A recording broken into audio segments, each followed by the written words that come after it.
Good evening and welcome to Zion's Banner. I trust that everything is working sound-wise. It's a little brighter in the background than it usually is because the sun doesn't go down here quite as early. So we're going to be picking up, and if you're looking in the chat, you will notice that I put both of these videos on the same playlist. I did it for a reason, because I am not going to repeat the Detractor's Corner tonight. And so for those that are tuning in that were not here for the previous program or have just clicked on to this video because they've shown some interest, and we had a few subscribers and then we dropped off a few subscribers. I don't know how YouTube does these things, but I know that people click to subscribe. I want you to be able to go back to the previous one so that you have the context. Now, for those who have been here, you don't need that context. But I have to say that last week's program on this topic garnered a lot of interest. And so I'm really thrilled with that. I'm going to switch us over to the share screen. Basically, I really called this Messing with the Maccabees, because last week we discussed how the Maccabees appropriate Psalm 110 to legitimize their priesthood. And I want to go back into that because that's really key to the background historically of Hebrews. Hebrews is a product of the Holy Spirit, but speaking to an audience from a Second Temple Jewish sort of standpoint, particularly a certain time period. And so I thought we would do that. Now, our detractor, at least one of them, has a program called Let's Be Biblical.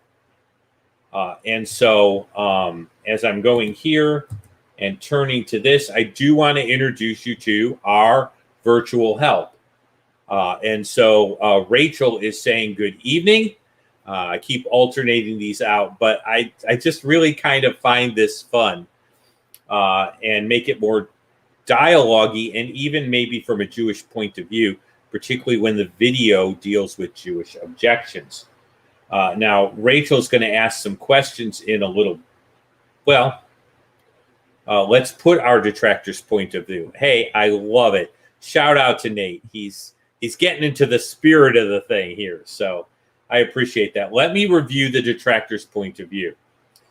Last week, we were dealing with the same topic, and we saw a clip from our detractor. Now, he is the most vocal, and by the way, the most willing to try and convert those who name the name of Christ from Christianity. And so his was the video I used. This objection is not limited to him. It is just being championed by him. This is a view of Jewish polemicists is sometimes used to diminish any possibility of a non-Levitical priesthood by invalidating the priesthood under Melechizedek. Now, it's interesting that my wife's woman's group is actually going through Hebrews. And so some of this material would really be of interest to them as far as Hebrews 8 and how it works. Now, since our major detractor that really enjoys this argument wants to call his material Let's Be Biblical, I thought it would be kind of neat if we got biblical and looked at the passage and then go back and look at the history and see everything. So I am pulling up my Logos Bible software. And so I am going to go ahead and make this bigger. You know how this works. We make the face bigger, so to speak. And so now we have this up here. Now, as always, I have my Greek and Hebrew up here so that if I highlight any word, you can see the Greek. I had a question here that is worthwhile. Can I review the polemics? Yes, I can. Thank you so much. I appreciate that. What our detractor tried to say last week is that what we are dealing with this particular section of scripture that is staring us in the face is if we go back, if we were not the writers of Hebrews, if we were not skewing the text, if we were not abusing the Bible, the Hebrew Scriptures, the Tanakh, we would go back to this passage, and what we're really seeing is Shem giving the mantle of monotheism over to Abraham, and that's all that's really happening here. There is no priesthood involved here at all. That's all we're dealing with. That's the basic thrust of the polemic, that the case being made in Hebrews is a illegitimate misinterpretation of the Genesis passage. And so that's the argument. And I think it behooves us tonight to actually go back to the passage. Now, what I dealt with were problems with the claims about the passage. And I think that's important. But I think we can take a look at the passage here. And I'm going to go back to the original, and then I'm going to jump back to the case here.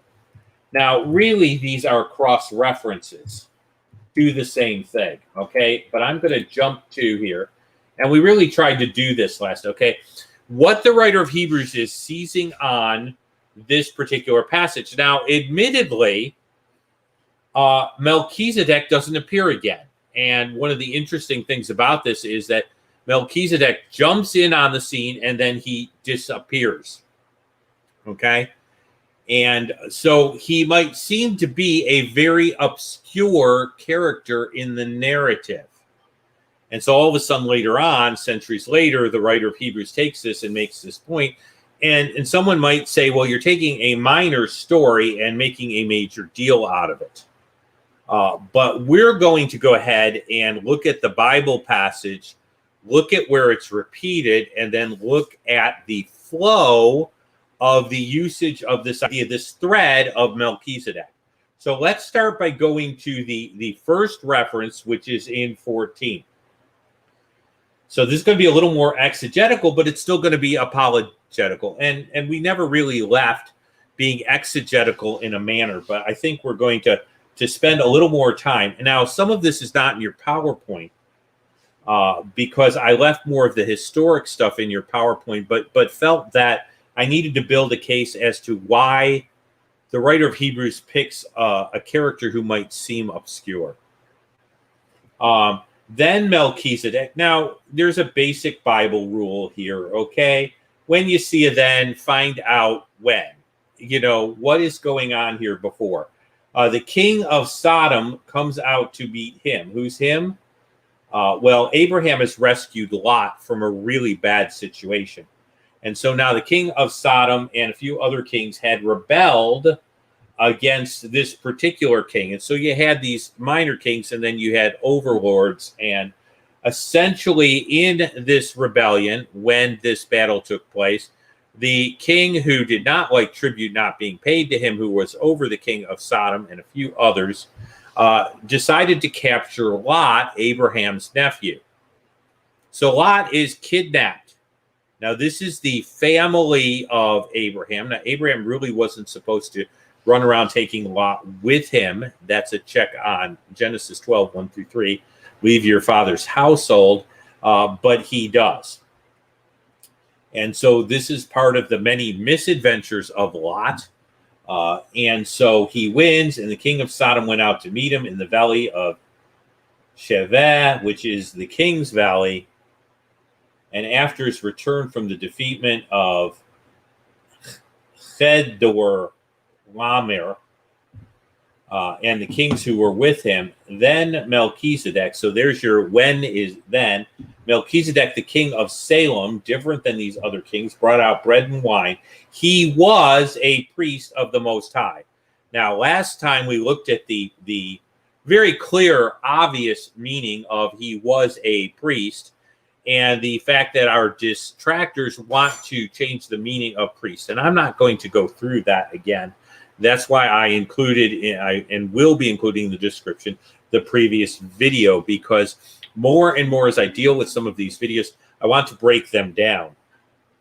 But he blessed him, that's being Abraham, and we know that from the rest of the verse. Blessed be Avram. See, it's really not Abraham yet. Avram of the God Most High, or God Most High. There's your El Elyon, God Most High, possessor, Konei, Shemayim, Ve'aretz. Okay? Possessor of heaven and earth, and blessed be God Most High. Now notice Abraham is blessed first, and then God is blessed. The Talmud tries to get around the clear implications of this with a story that is not legitimate from the text. Okay, now why would he bless Abraham first? Because look at this right here. Okay, he has met Abraham, brought out bread and wine to Abraham, and basically he blesses Abraham first because he's presenting the bread and wine to Abraham. Don't get too upset with this. Water was scarce and wine was not distilled. But nevertheless, the Hebrew word is used, the yayin, for wine there. So work that in. Blessed be God Most High, who has delivered your enemies into your hands. Now he, and you have to pay attention to the text here, is Abraham, not Melchizedek. Gave him a tithe. Now that's really the word for tenth. Now there's a contrast, but Abraham is just given an offering to a priest to present to God. So Abraham wants to go ahead and bless God, who gave him the victory. This priest of the Most High goes ahead and accepts the offering. Another problem with thinking that this word for a priest doesn't really mean priest. Okay? The contrast now is with the king of Sodom, who said to Abraham, give me the persons and take goods for yourself. And Abraham is unwilling to go ahead and give this sort of tribute to Sodom. And Abram says to the king of Sodom, I raise my hand to the God Most High. Notice he's using the exact same title for God that was used by Melchizedek. He is not calling him Yahweh, and he's not calling him Elohim. So he accepts Melchizedek's title for God.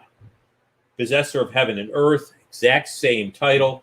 I will take nothing from a thread to a sandal strap, anything that is yours, except only the young men and the portion in which the young men who went with me. In other words, I don't want your booty. I don't want to be associated with you. I didn't do this for you. I did this for Lot, but I will take the young men associated with Lot, and I will take from you the provisions that they had and ate. Okay, so, all right, I'm not going to take any spoils, but what we ate of your food and the food to get back, I will allow for your provisioning us.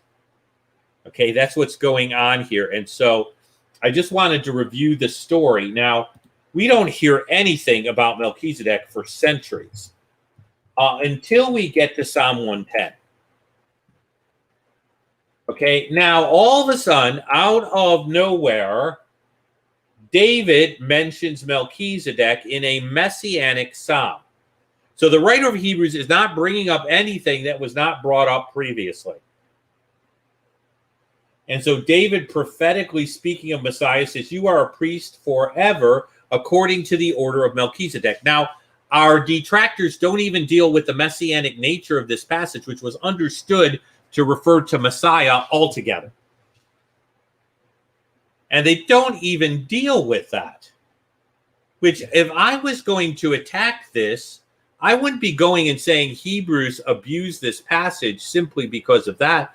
I would probably make a argument first that the passage that Hebrews is using is illegitimate because it never referred to the person that Hebrews is assigning it to.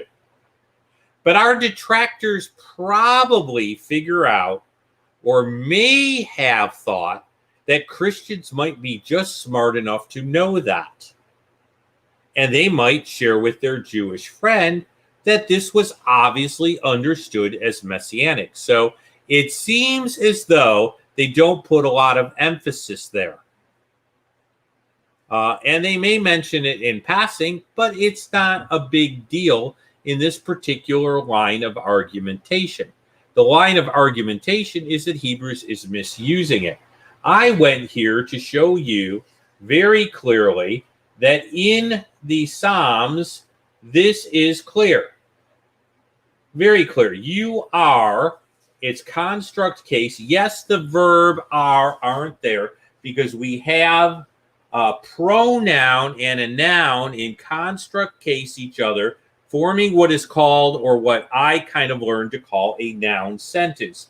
You are. And the present tense is understood there.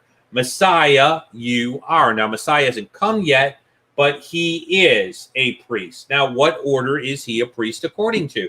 Now, David could have saved himself a lot of trouble if he had said Levi. Real simple. The detractor wouldn't have an argument to stand on because he's arguing against Messiah being a priest. But he doesn't do that. Why? Because David is aware, probably. No, I shouldn't even say probably. There's enough prophecy that he's aware that Messiah will be out of Judah, which is why the writer of Hebrews is going to take up this argument. Because in the Second Temple period, there may have been those that were using this very argument. Now, the reason I say may have is that I'm not aware of an actual Talmudic interchange that makes use of this particular issue. Although Typho, as a dialogue with Typho, Justin Martyr, does make use of this prophecy as I understand it. Justin Martyr doesn't leave room for a real detractor there. He just goes ahead and creates a fake detractor. You know, he creates his virtual character. Only it's not Rachel, it's Typho. And so he makes something of this. By the way, that would place the writing a little later, so this argument may have become more popular, and it is still used to, it's still an important thing to point out today. Remember, the priesthood of Messiah is downplayed in Judaism. All right, so that's your strands, so your points on your line that come together. Now, the writer of Hebrews, being aware of these two passages, draws a conclusion from the third, which, by the way, is perfectly legitimate in rabbinical thinking. You have two passages discussing the same thing, making the same point that there's a non-Levitical priesthood. You go from a non-Levitical priesthood in general, then there's silence, and then the non-Levitical priesthood is associated with Messiah. So now the writer of Hebrews wants to explain how Messiah could be from the tribe of Judah. This is what really bugs the polemicist. So looking up here for this Melechizedek, king of Salem, by the way, priest doesn't mean chief or leader there, because the appellation king occurs here and is associated. Remember, Melchizedek was a king of Salem, so if priest meant simply leader, as some would like to say, it would be a redundancy. Isn't a king a leader, and isn't a king greater or equal to a chief? And so if we were going to play Let's Be Biblical, we would note the construction of the text. That's how you be biblical. You don't start with the conclusion and try to get the text to prove it. We call that eisegesis. And so from a textual point of view here, we see this happen. Priest of the Most High God. Now, that's the same appellation used there, but of course, remember that Hebrews was written in Greek. Okay? And so you should see that. And there's your Most High God in the Greek, just so you can see it. Okay? Who met Abraham returning from the slaughter of the kings, the battle being referred to, and blessed him, being Abraham, to whom Abraham gave a tenth. That's your tithe. Part of all, a tenth part of all, which is a tithe.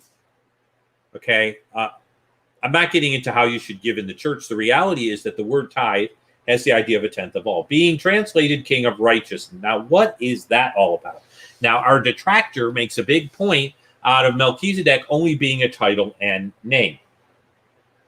I think that's going too far, but if you were to translate Melchizedek's name into Hebrew, you get Melechizedek, which is king of righteousness. It doesn't mean it's not his name. Joel is Joel's name, but it means the Lord is God. So we can't say that because something means something, it's not necessarily a name. If indeed it was a statement or title, I would expect it not to be a compound noun in the Hebrew. I would expect it to be a noun phrase. And I don't see that here. So you're getting some stuff not in the PowerPoints. Now, if there is enough interest, I can go ahead and put the 3 verses in the PowerPoints and maybe discuss some of these points. But, hey, look, I like to give a little bit of like whipped topping with the dessert, so to speak, King of righteousness. Now, he is called King of Salem, and you're thinking, that's nice. It's in Massachusetts. No, it actually comes from the word shalom. It's also where the Arabic salam comes from. Okay, so he is King of Salem, thus King of Peace. That is more of a title. And he is King of Righteousness. Now, here's where people get bowled up. It says that he is without father or mother or genealogy. I think he is a human being. And there are reasons for thinking he is a human being. There are some that feel we are dealing with a theophany. The problem is that if you make him a theophany, you have a theophany ruling as a human king over a kingdom. I'm not sure that I can walk that path. And there are a few other problems. So if you were to ask me about the without father or mother, without genealogy, having neither or beginning or end of days, I would say that he is without recorded father or mother, and there's use of this as a Jewish legal term. And that could well explain what's going on here, because neither beginning or end. Well, does that mean he didn't die? That means his death is not recorded, nor is his birth. Now, remember that Melchizedek appears out of nowhere. But notice he was made like the Son of God. If he was a theophany, he would be the Son of God, because we have God the Son. And so we'd have strong reason to believe that that would be kind of a strange construct. Now, the writer of Hebrews is looking at these, and he's pointing to this priesthood as non-Levitical and pointing out that Abraham gave a tenth. Now, the issue is the Levitical priesthood. Indeed, those who are sons of Levi receive the priesthood. He's not denying a Levitical priesthood. He is pointing out an additional or greater priesthood. They receive what? What do they receive? They receive tithes from their brothers.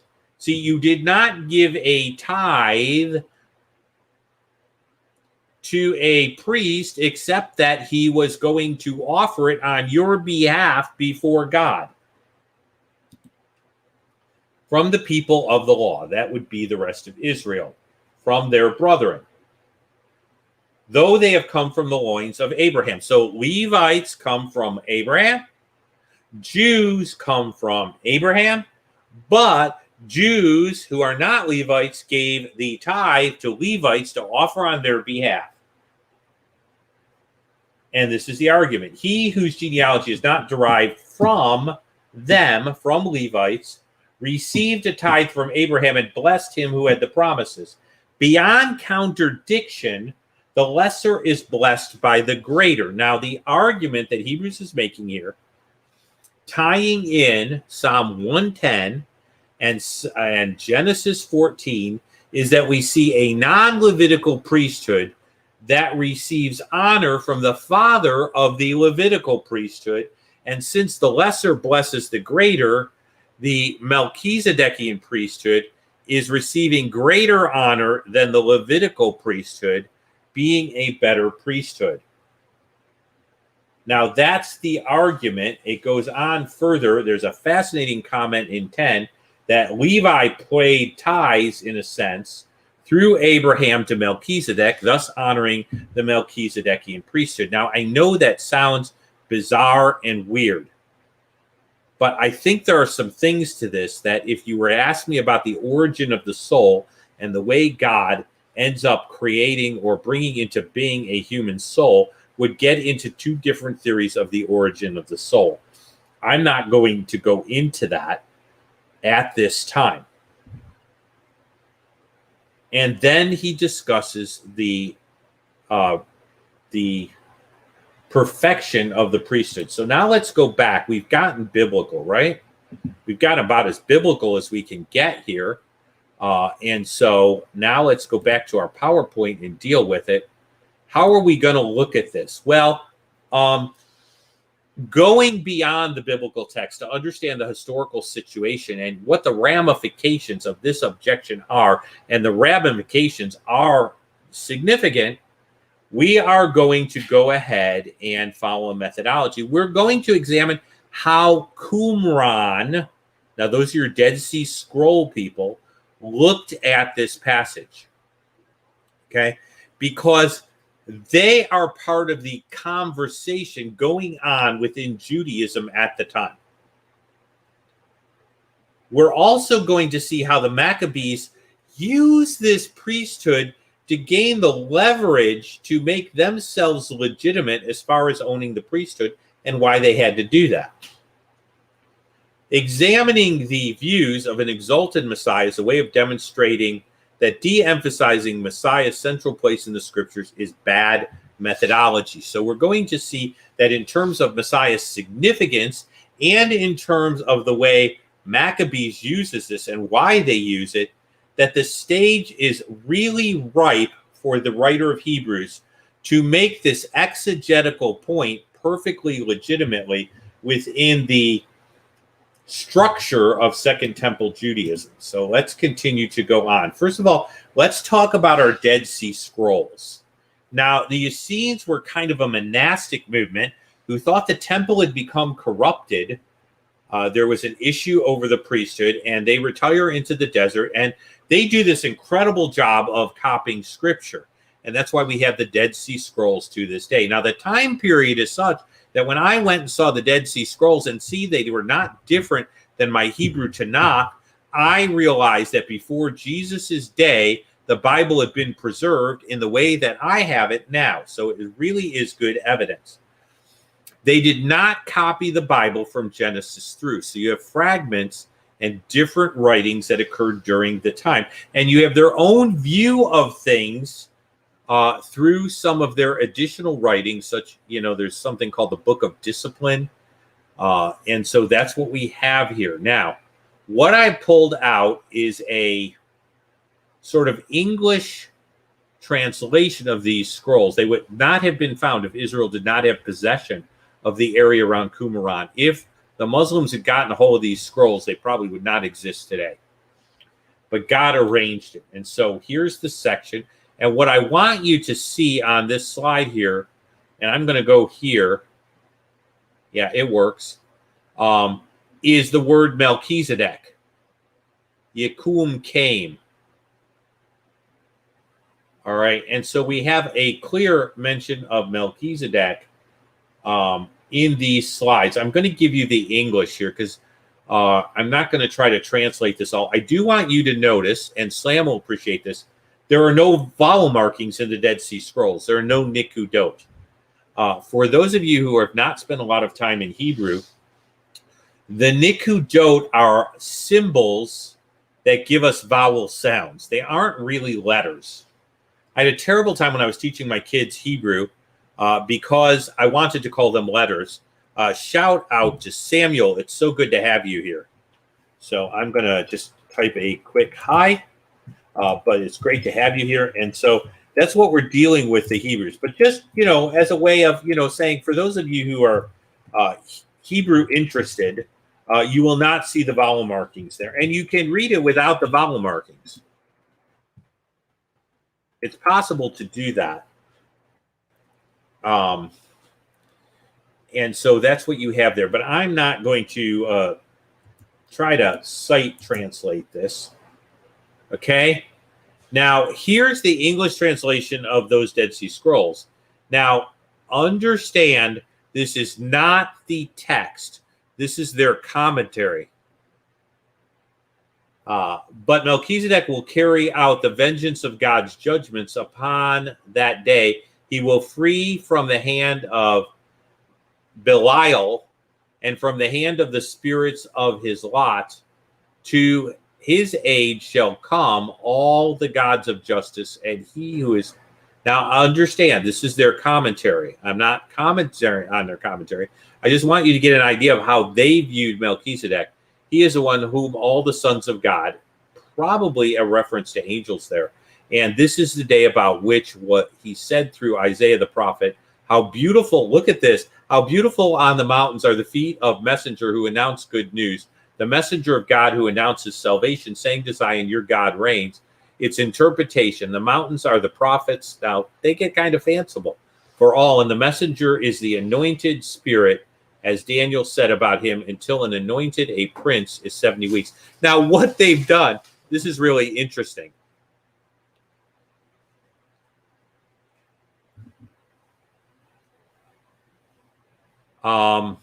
Someone could put the link in and I can see if I can post it. Someone's asking about posting links, I think.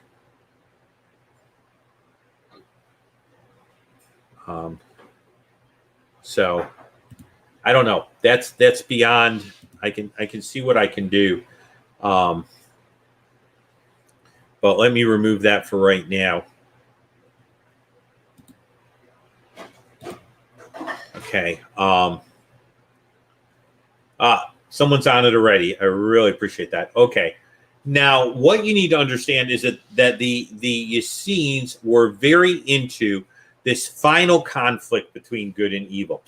That's what they saw. They saw this incredible conflict between good and evil, between the sons of light and the sons of darkness. They saw an apocalypse. They were very eschatology oriented, and they saw Melchizedek as a heavenly figure who would occur or would take part in this final conflation that would come before the Messianic era. Okay.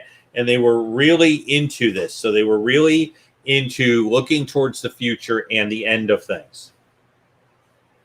And so that's their view of Messiah. Now, what's fascinating to me is we have a heavenly view of Melchizedek occurring here, which does not fit with the narrative that Melchizedek is just Shem.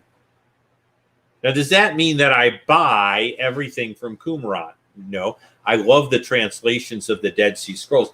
What it does mean is that theirs was one pole of a continuum of opinions that existed in Judaism, which means that the writer of Hebrews had some ability to be aware of these things. And so it's fascinating to me that you have a heavenly Messiah and he is being related to Melchizedek. And Melchizedek is viewed by some portions of Judaism as a heavenly character. That just really kind of floors me. Okay. And so that's what you're having. Now, you cannot say that this is a Christian view. That's what's so significant to me. Professor Galloway, now this is really funny. You want really funny? Professor Galloway here writes for the Torah.com and is a Jewish guy. And he says, writing before either the Christians or the rabbis, the community represented by the Dead Sea Scrolls seems to have taken little interest in Melchizedek's priesthood, even as they wrote extensively about him. So this obscure character here all of a sudden gets a lot of writing here. Among the scrolls is a midrashic treatise, and there's the reference for it. Now remember, you have to code the scrolls, in which the role of Melchizedek is so prominent that scholars named it after him. And there's your name there. It's actually known as, Qumran 11 Melchizedek. This text marshaled verses from Isaiah, Daniel, Psalms, and other biblical books in portraying an eschatological period of judgment and redemption, featuring Melchizedek not as a priest, but as an angelic judge and redeemer at the end of time. Isn't that interesting? Now, the writer of Hebrews knows this, but my point is the idea of Melchizedek being linked to a divine Messiah does not fall out of the pale of Melchizedek being considered a heavenly figure. And so when you start saying that these ideas were purely invented in 325 at the Council of Nicaea or the Church Fathers, you are not paying attention to Jewish history. And that's one of my big problems. You could argue that Qumran was wrong, and I'd have no problem with that argument. But I do have a problem with you associating things that are in line with the Qumranic, that are consistent with Qumran, and saying that they're somehow medieval or church father material. You see what I'm saying? You're denying the Jewishness of this view. Now, let's say the Melchizedekian priesthood didn't exist. Okay, that these detractors are correct. There is no Melchizedekian priesthood, which would be contrary to the plain reading of Scripture. But let's do it. There are serious consequences to taking the Jewish polemist position as far as Jewish history and some Jewish heroes. Get this, Jewish history is impacted in its understanding by what you do with this. Now, let's talk about messing with the Maccabees. Okay? Now, first of all, we need to understand that the book of 1st and 2nd Maccabees, which are considered pseudepigrapha, that means that they're really good history, but they aren't inspired scripture. Okay? It's like reading a really good history book. It has value, but it isn't inspired. It precedes the writing of the New Testament in the book of Hebrews. So the minute we start looking at 1st and 2nd Maccabees, even though we're not looking at scripture, we're looking at ideas that were present prior to the writing of Hebrews and would have been in existence. They would have been known history. They would have been known thought. So let's talk about who these Maccabees were, because they're big Jewish heroes. I mean, every Hanukkah, we talk about the Maccabees, the mighty Maccabees, Judah the Hammer. I mean, every Jewish kid hears about these stories. He grows up lighting candles and getting gifts with the Maccabees being mentioned. So who are these people? Well, Isidore Singer decides to give us a little dictionary definition of the Maccabees. At this juncture, a heroism worthy of the best days of Israel was displayed. Now, this is during the Assyrian takeover and Antiochus Epiphanes trying to eliminate Jewish monotheism and really bring Israel under the worship of the Greek gods. And at that junction, heroism worthy of the best days of Israel. That was displayed by the noble priest Matthias of the Hasmonean family, who in 167 raised the standard of rebellion under his son and successor, Judas Maccabeus. Jerusalem was recovered, the temple was purified, its worship restored, the rule of the Maccabees was finally established in Judea and was maintained for a full century until Syria became a Roman province. Now, what happens here is the process of bringing Israel to subjection of the religious system of Greece fails here. And there's a golden period for Israel briefly during the Hasmonean dynasty and into, by the way, an actual queen. And then Rome comes in and then everything is kaput. All right. So this is the last golden period for Israel. And so Isidorus says it. Now, you'll notice that the head Maccabee, Matthias, is called a priest. So why would they need to invoke the Melchizedekian priesthood?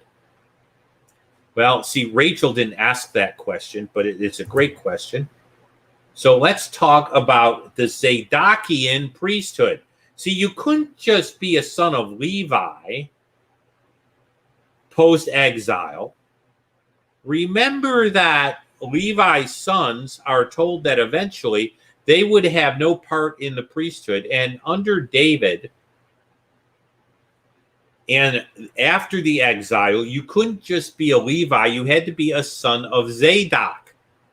Because Eli really kind of blew it, and the curse on Eli reaches its full fulfillment that his sons won't be priests.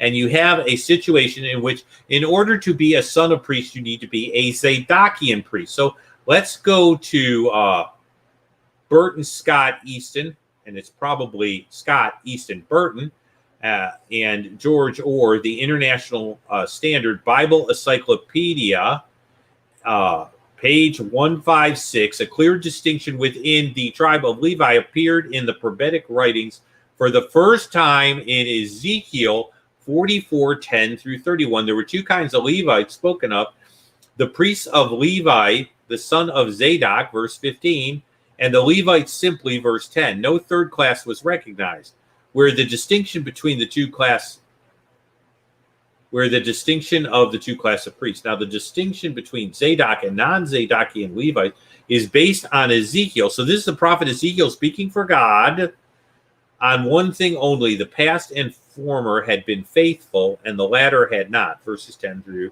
15. Therefore, the former ministered before idols, and therefore could not execute the office of priest, but performed only inferior ministration. So there is this distinction. The Zadokians, the sons of Zadok, get to continue to be a priest. The other Levites fell into corruption. God speaks through Ezekiel. And after this period, which is before the Maccabees and before the writer of Hebrews, you had only Zadokian priests. And it gets more messed up during the Second Temple period, because Rome actually has a hand in appointing a high priest, which really bothered some people, and the Essenes consider some problems. Okay? So this is Ezekiel's book. Later in Second Chronicles, the priesthood of Jerusalem is called Ben Zadok. That means the sons of Zadok, or the house of Zadok after Zadok, who replaced Elbeathor, Eli's son. Now, Eli is told, because you messed with the priesthood, your sons eventually will be begging bread because you will not be able to have them be priests. And it takes a while, okay? But Zadok replaces Abiathar. So Abiathar the Levite and his line lose the priesthood, okay? And under Ezekiel, that is made even clearer. The sons of Zadok cannot go ahead and be priests. Abiathar, because of his partisanship, okay, with, this is a different reason, but this is why Zadok gets in the priesthood. He sides with the enemies of Solomon, okay? Ezekiel ordained that only the Levitical priests, only the Zadokites who had ministered to God in his legitimate sanctuary in Jerusalem, would be admitted into the service of the altar. Okay? And so what's important is to understand that by the time of the Maccabees and before the time of Hebrews, our detractors ignore the fact that you had to be a Zadokian to be a priest. So it isn't just Levites who are priests. By this time, you have to be a son of Zadok, which they totally ignore Ezekiel on this issue and Chronicles on this issue and the whole thing. But you see, Isidore Singer is honest about this. And so he does not ignore it. And so for the Maccabees to be functioning priests and carry out the administrations of a high priest and the priest, and not just minor duties, they had to be Zadokian. So to be a Levitical priest and be functioning in the priesthood, not minor jobs, you had to be a Zadokian Levitical priest.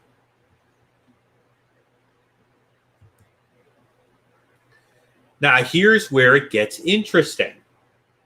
Simeon Maccabeus, the brother of Judah, great Judah Maccabee, the hammer, had himself declared high priest in 141 BCE, despite lacking a Zadokian pedigree. Ooh, how does he do this? How does he get away with this?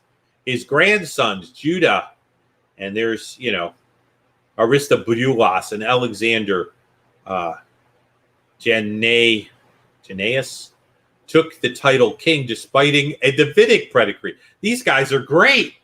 They come in, they're great heroes, and they take a kingly title, although they have no Davidic pedigree, and they take the priestly life, even though they're not Levitical priests, because Levitical priests have to be Zadokian priests then. Okay? Few sources hint that these Hasmonean rulers might have been capitalizing on a mysterious priest king of Salem in order to justify their acquisition of the titles. So how do they move into the position and make these great titles for themselves? Well, they appeal to the Melchizedekian priesthood, where you have both a priest and king, and a non-Levitical priest, because they aren't in the line of Levitical priests that can rule, and a king also. Oh, isn't that interesting? Before Hebrews is written, these Jewish heroes are using this passage to legitimize themselves. Okay? By God's own decree, they had no right to do that. Weird spelling of Zadok. Sorry about that. However, the Maccabees sees on the clear teaching that there will be a non-Levitical priesthood based on Melchizedek. This understanding would have been known, for all intents and purposes, to the writer of Hebrews. What does it do if I don't allow for a Melchizedekian priesthood? Well, if Singer and the other polemicists are right, the Maccabees are a bunch of dirty, rotten usurpers and not heroes at all. So when Hanukkah comes around, don't tell me, Singer and other Jewish polemicists, to deny a Melchizedekian priesthood about Hanukkah, because those heroes are a bunch of dirty, rotten usurpers if your premise is true. They stole the kingship, they stole the priesthood, and they had no right to hold both together as a family if there's no Melchizedekian priesthood, because there is no other statement of a uniting of those particular offices that can be found. It's Messiah being a Melchizedekian priest that allows him to be of Judah, Davidic king, and priest, even though he's not of Levi. So if this is true, then we need to re-examine Jewish history. If these polemicists are right, we need to really throw out the Maccabees as heroes. So my question would be, are you ready? Are you ready to go ahead and slam the Maccabees, polemists? Are you ready to tell Jews that their history is such that they've misunderstood it, and come Hanukkah, they need to boo and hiss the Maccabees? Because they're using the same exact point that the writer of Hebrews is making, but they go beyond. Why did they do all of this? Don't leave yet. They do all this because they view everything through a non-messianic lens. See, they have reduced Messiah to a side issue. They don't want Messiah to be the front and center personage that the story is about. And so they take everything with a non-messianic gloss. This is not Messiah. This is not about Messiah. This is not about Messiah. They remove the clear gloss of Scripture in which Messiah is the central personality. They said it best. One of the detractors, the one that I posted, said, look, for Christians, Jesus is everything. He's all this and all that. Well, by the biblical narrative, by the story of Tanakh, Messiah is everything. That's exactly right. They want to move him away from the center of the story as much as is possible. And so what they're doing is they're putting a narrative over the text. Now they're saying, let's be biblical, but the narrative they're placing on the text is not biblical. It's a gloss of their own invention. Now, what do we do with this? How do we understand this? Well, let's look at this. First of all, we need to understand something. The Bible doesn't start with Abraham and monotheism being restored and the mantle of monotheism or any such thing. Okay? The narratives centers around redemption. And when the remedy for sin is given, the rabbis associate it with Messiah. There's an ancient text where one of the rabbinical questions that will be asked on the last day is, have you believed in redemption through Messiah? Now, obviously not who we think Messiah is, but the redemption of Israel, the saving of Israel from her enemies, and the bringing in of the golden kingdom in which God's knowledge is spread across the whole earth is associated with Messiah. And so when we look at redemption, Messiah is front and center. Now, how do I know that? Well, Alfred Erdős did a great job with Genesis. I'm going to look at two passages here. Genesis 3:15, the seed of the woman is associated with Messiah in the Targum Pseudo-Jonathan, called the Jerusalem Targum.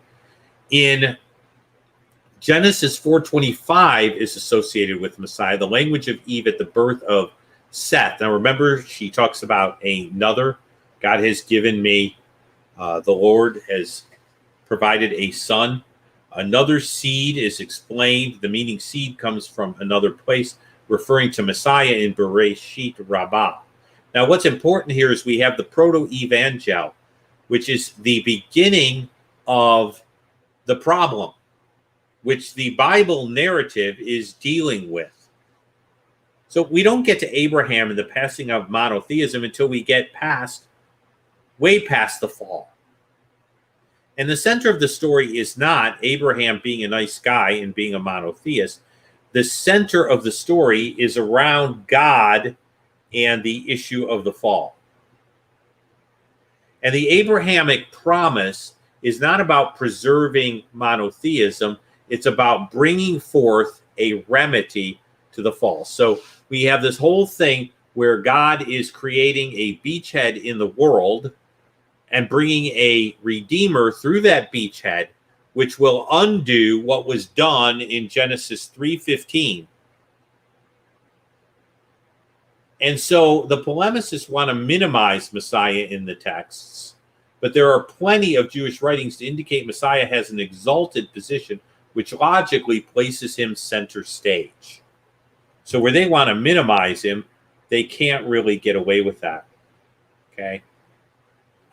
This is very interesting because by the time of the pseudepigrapha, we see that there are plenty of Jewish writings that put Messiah center stage, but they want to de-messianic the Bible. But we have Jewish writings that put Messiah directly center stage in the story. Let me just go to one. This is the book of Enoch. Is this inspired? No. Is this some things people were thinking? Yes. Look at this. This is so cool to me. When they see the Son of Man sitting on the throne of his glory, and the kings and the mighty and all who possess the earth shall bless and glorify and extol him who rules over all that is hidden. There's a clear expectation of a pretty great superhuman Messiah in Judaism by the time Hebrews is written. So where does this take us as we start to round this all out? Okay. The Qumran view of an angelic Messiah certainly means that the writer of Hebrews was not out of line in presenting Messiah as an exalted figure who was not merely human. There's no problem with that. Qumran didn't necessarily have a problem with that.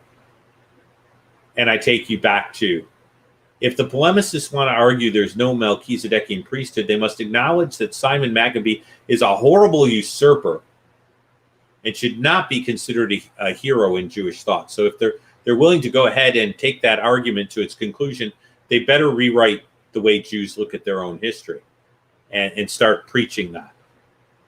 If they want to be consistent, because that would be the result of that. In addition to these 2 points and material from the previous broadcast, and that's why I'm going to include it in the description and put it in the comments, we can see that during the time and the thought of within Judaism, the writer of Hebrews was not presenting an alien religion, but was making use of Jewish thought at the time in order to build his case. So he's using very Jewish means, consistent with Jewish thought at the time. Now remember, there was no consensus. Okay, there was a lot of this time. This is a time where there's a lot of thought in Judaism. There's not one Judaism. Dr. Cohn, Jewish scholars, pointed out there were Judaisms in the Second Temple period. There was not a Judaism.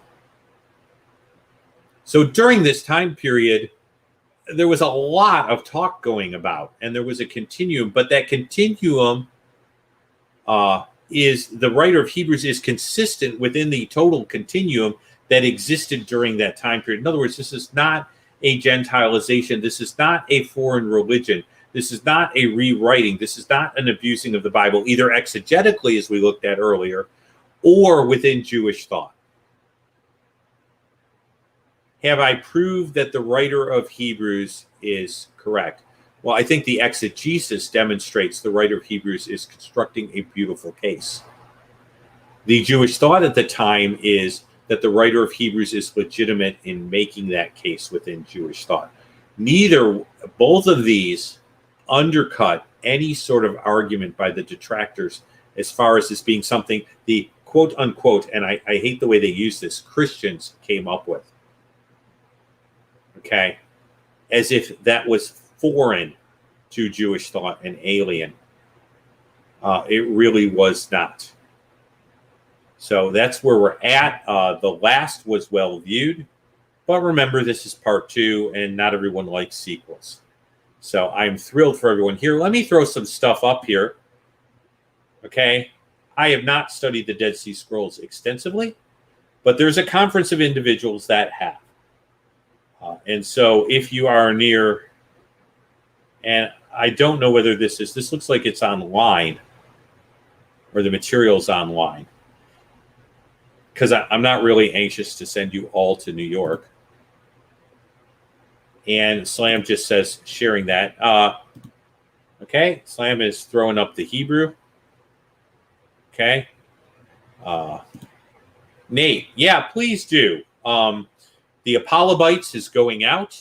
I will be doing a Patreon lens, just a little bit of a thing, kind of a teaser on the upcoming Apolobite. But depending on which level you're at, depends on whether you get the Apolobite. So that is one option. However, there are wonderful people that celebrate, that support us through Chosen People. By the way, our bio has now been updated, so I am excited. Just for people to know, the conference is online and live. So that is really good.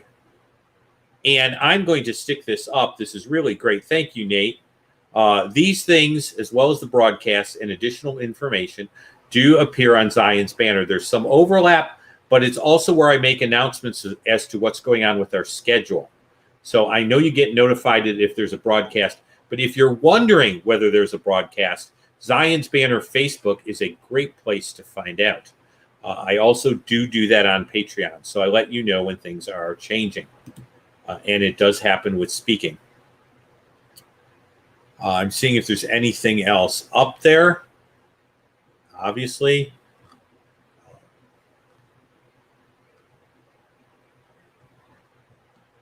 And it looks like the link was very important tonight, so I'm pleased with that.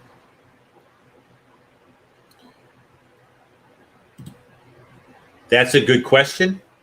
Someone will have to answer that in the chat. I couldn't begin to answer that. Do understand that the Hebrew of the Dead Sea Scrolls is readable, but even if you've learned Hebrew and you've learned the words with the vowel markings, even though it's readable, it will be different. And so for people to know, let me put that up. You can go to the conference even if you don't know Hebrew. Great.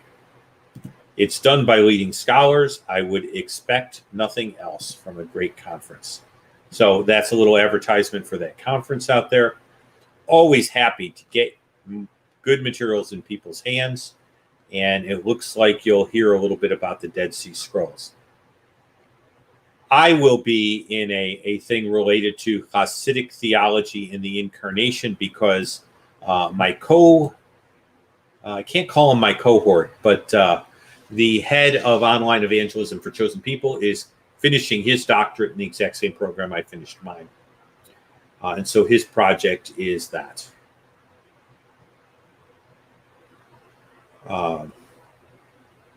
It can be a little confusing. And the only reason I say that is that some of the roots can be expressed different ways. So you have the sharesh, and then you have the various binyan. And some of those binyan are a little harder. The piel and the kal are a little harder to differentiate. So that's past probably most of your heads, but just realize the vowel markings did serve a purpose, but there are ways to handle that. So, excellent.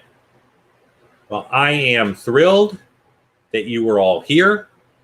I hope, if nothing else, even though the exegesis wasn't in the slides, it was me exegeting. I love to do that. You can, you kind of got that thrown in. So, and some thanks. Being that there are no questions, which is okay. Everything was real clear. I love it. Let's hope a lot of other people who watched the previous ones decide to see part 2. And if you've not subscribed, please do. We had a few additional subscribers, then things dropped back. It's always good to see those numbers go up. If you can, recommend it to a friend. So, all right. Have a question. Oh, Just the Facts. I'm so glad you're here. Okay. Just the Facts has a question. When you post the question, I'll be able to post it. You can stick around and see what that exciting question is. I'll give a few minutes here so that you can type. I know how that is. So if you want to throw that question up there, I know some people are peeling off because it's a lot later where they are. So it's 7 here, but if you're East Coast time, it's 10 o'clock. So I understand exactly how that feels. But I'm looking for the question, and it should appear in StreamYard. But I'm even going to go to the other just to see if it showed up, and I didn't see it. Okay. Whoops. Sorry, I just did the question again. I don't see a question, so having trouble answering that. Did you want to throw that up there, Just the Facts?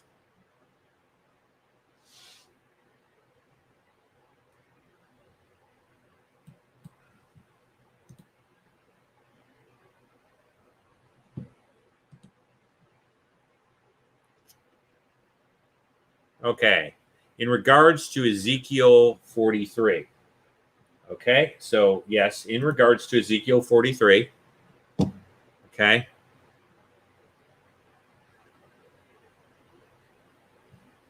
And I'm going to remove that. Okay. Whoa. Can I use Zion's Banner as an affiliation for the conference? Let me answer that by saying I don't know. I don't have any special connection to those scholars, so I can't get you. I can't get you in. I can't get you a discount or anything like that. So I guess the answer would probably be no, as far as an affiliation. As far as getting money off, if you want to affiliate yourself with Zion's Banner when you go to the conference, in some way, I could say, if you want to say you were recommended by, I don't have a problem with you were recommended by, but I don't have an affiliation with the conference. Just the Fact says it appears to be conditional. And he says verse 11. So we would be in Ezekiel 43, verse 11. So the best way to do that, of course, is to use the awesome power of Logos Bible software. Okay. If you want to tell them where you heard about the conference, that's fine. Big if. they are ashamed of all that they have done. Okay, so if, okay, Ve'im Nichlemu Mikol Asher Atso Surat, if they are ashamed of all they have done, seems conditional. Let's see what the rest of the sentence is so I see what they've done. Make known to them the design of the temple, its arrangements, its exits, right down in their sight. And so what you're asking is this sentence conditional in the Hebrew? So what I'm going to do is I'm going to highlight the word im, because that's really our key word as far as the particle there. And I should be able to highlight im. Okay. There we go. And the problem with im is it's usually conditional, but what you will see is it's not always translated conditionally. Now, the reason mother's there is because there's a Hebrew word closely related that is mother. Okay. And so what we have here is we have a word with a wider range. So I'm putting this up here, and let me put the thing here, add to stream, and I'm going to just make it bigger, and I'm going to make it bigger here because you guys probably can't see this. I can't go above 200%, guys. Okay, but I'm focusing on the word here, and it's not treated as a conditional particle as much as a conjunction here. If I do BDB here, and you have an issue about whether it's with the imperfect, so I'd have to go back and look. Okay, and I'm pulling this up. Okay, there we go. And that's your im. Okay, it can be a hypothetical if, not a conditional if. So you need to be aware of that, just the facts that, you know, if I had wings, I could fly. Okay, well, that wouldn't be a conditional. That would be a hypothetical. So it can be used as a hypothetical, and it can be used after an oath. Well, it's not really an oath here, okay, because it would be used after an oath. So I can rule that one out. And then it's rare for it to be, you know, I wish this happened. So when I'm looking at the latter, there's some room here. But even in the first definition, which is the one that I would use first and I would look at first, okay?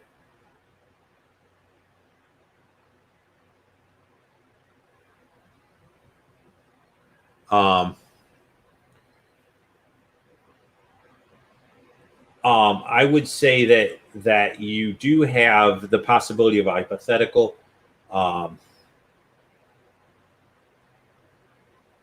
And there are a few options here. So now I'm stuck with a Hebrew word that can have multiple things. So what would I do then?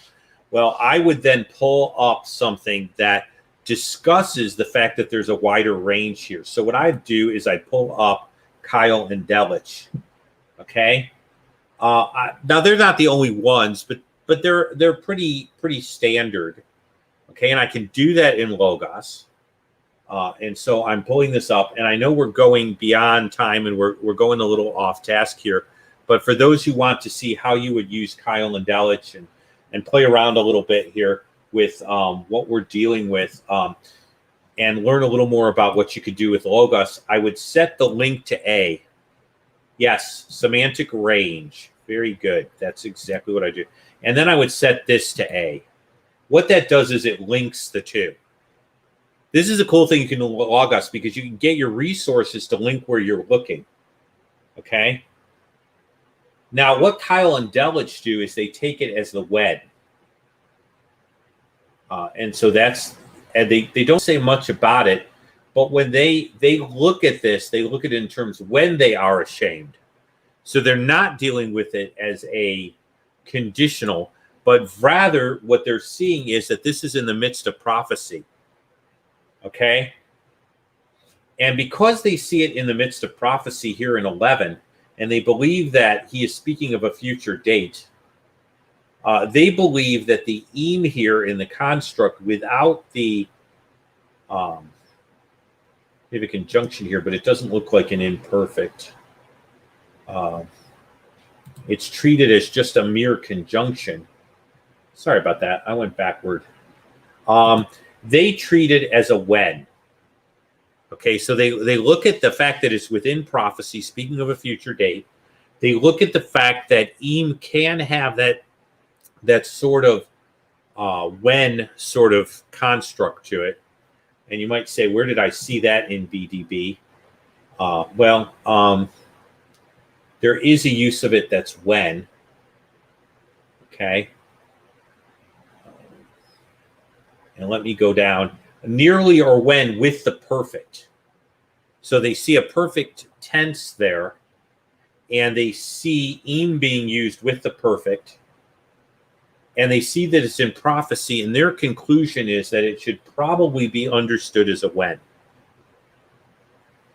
So I might investigate a few other sources, but I know im can mean with, and I know im can mean when, and I know it's prophecy. And so what I wanted to do is get into the finer points of grammar there. And then with a good grammar, I see that it's highly possible to understand it as when. So I'm not going to be dogmatic. What I'm going to say is there's good evidence to suggest that what Ezekiel is pointing to is a when, and it being a future date. And so that's my response, just the facts. And that was my mental journey. So you see how I arrived there. And you can go for the ride, or you can be less likely to. The second temple was not constructed according to it. Oh, I understand what you're saying. If you understand Ezekiel speaking of not Herod's temple, pre-Herod's temple, which did not have the glory of the former, checking out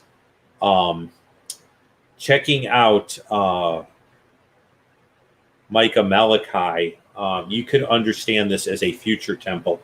And there are a lot of reasons that I believe it is a future temple, because the measurements don't match the temple that Herod, fixed up, because it was kind of a fixer-upper and expanded.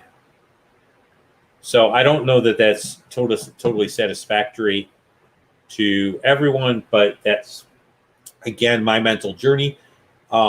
Continue to do some digging. And I like that term, semantic range. I've heard it before. And there you go. Is the glory referring to God? Give me the verse. The only reason I asked for the verse is I could search through it, but this is a rather long process. And so I'm kind of curious. By the way, the Herod's temple never had the Shekinah glory. And the rabbis even point this out, that 7 things were lost in the exile. The Urim and Thummim were never recovered. The Shekinah never inhabited Herod's temple, or the temple after the exile. The Shekinah never returned. The glory of this house. I know I was trying to kind of speed along the passage here. We went all the way from the Maccabees to the temple. Oh, the glory. Are you referring to verse 4, the glory of the Lord? See, verse 4 is, he brought me by way of the northern gate, and I looked, and behold, the glory of the Lord. I'm going to see if I can do something that I've never, ever done in my entire life. And that's copy a Bible verse into a comment. Oh. Can you give me the exact verse? Because I'm seeing the glory of the Lord. And I'm trying to figure out, it must be after verse 11. So let me check this out.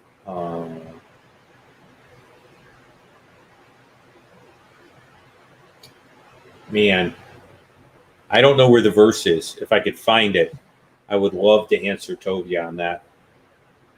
but I need the exact phrase. He says the glory of the house. What I'd like is the context. And I don't quite know where it is.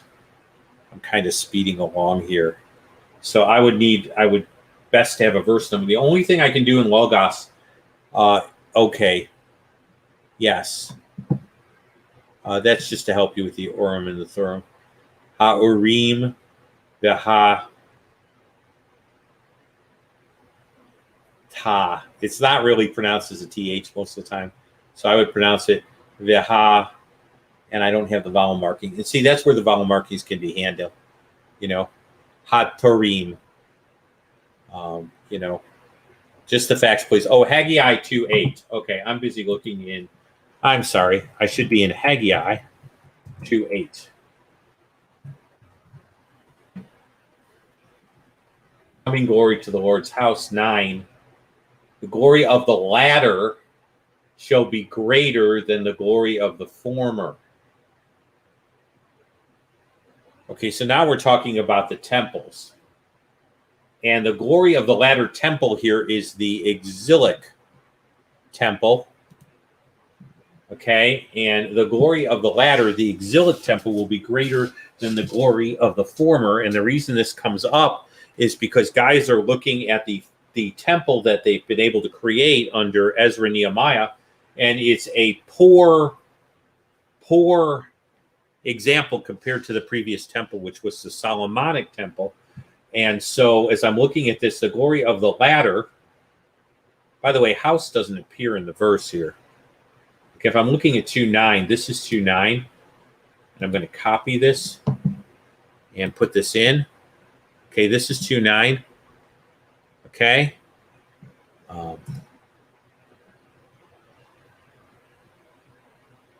Okay. And so that's 2:9. And what you see is, okay, that's where it's getting the glory of the house. Okay. I didn't see the word house. Someone put temple. The glory of this latter house. So which house are we talking about? It's the one that comes after. It comes after what? Solomon's test will be greater than the glory of the former. And so Singer is saying that it's bigger.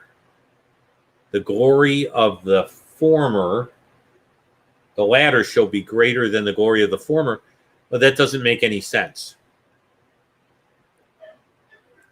Yeah, but Herod's temple is not in mind here. It's the post-exilic temple that Herod builds on. So the post-exilic temple, I wouldn't say this about. I would argue, here's the problem, Singer. Herod is not mentioned in this, and neither is his temple. The temple that's in mind here, okay, is the temple that's rebuilt after the exile, which is further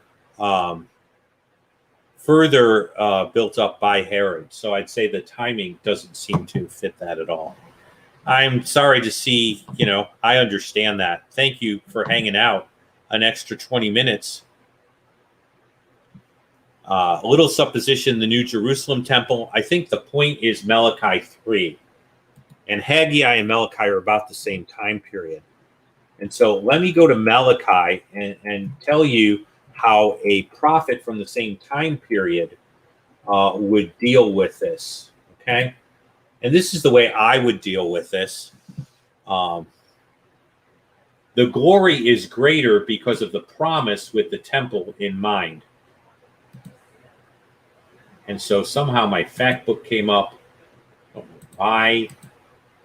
I'm probably pressing it.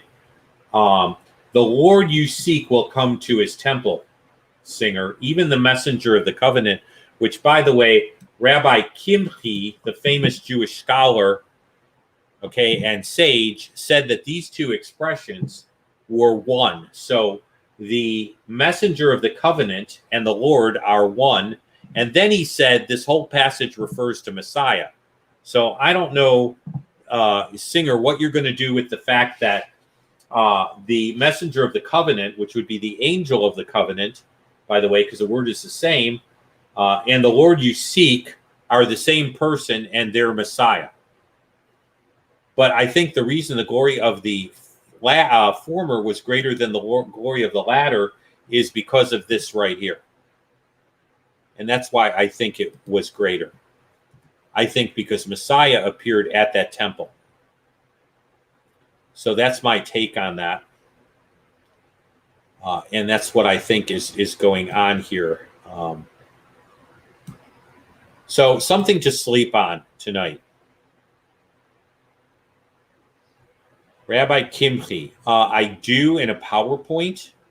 I would have to pull that out. Can you give me an email? And I will send you. Wait a minute. I might be able to pull it.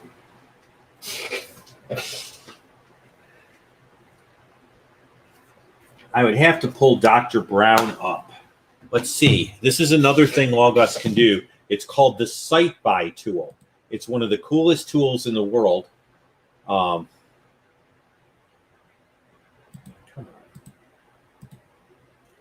Normally. And so I'm going to pull up the Site Buy.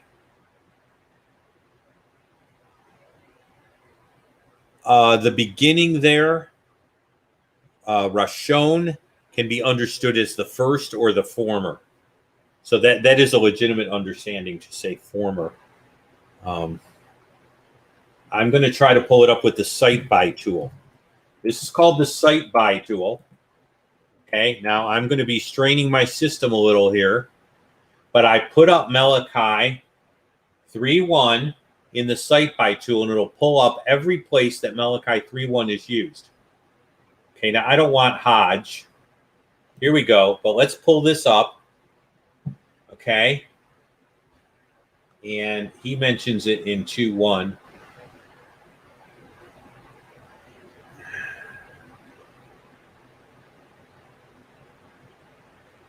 I'm trying to pull this up the best I can.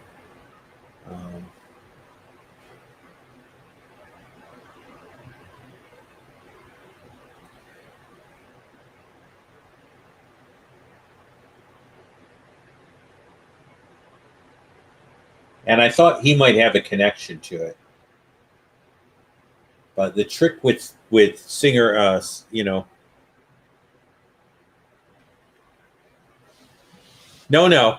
no problem. Slam says, sorry, just practicing. No, I appreciate that you're practicing.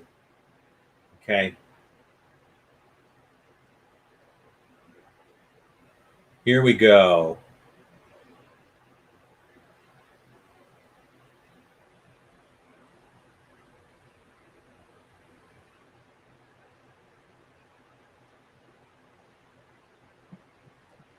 Here we go. Let me share screen. See that? He says that basically Haggai 2:6-9, these verses were recording during the building of the second temple during the 6th century, which would have been the post-exilic temple. The rabbis wrestled in what way the glory of the second temple was greater than the glory of the first. Oh, right here. Here we go. Let me pull this whole paragraph up for you. This should answer your question.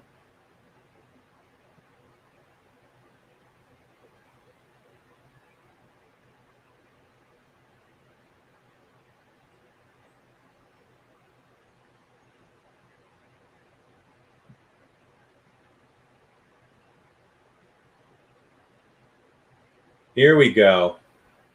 I got it. Here's your thing.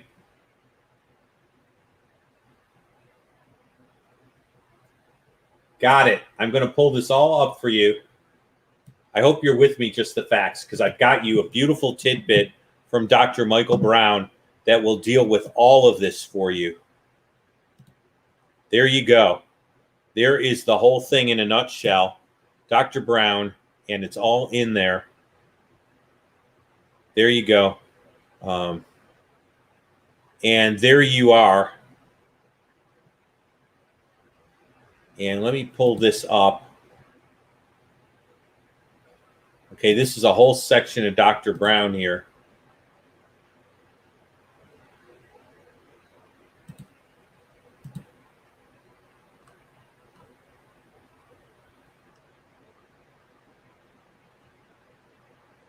And so hopefully you can see the whole comment. I don't know if you can or not. Okay. Because I'm not sure how much it'll let you see.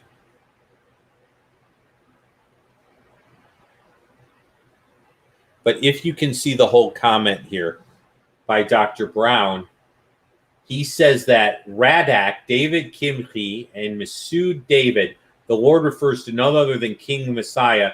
Neither of these commentators took sufficient note of the fact Messiah was to come to his temple that stood in Malachi's day.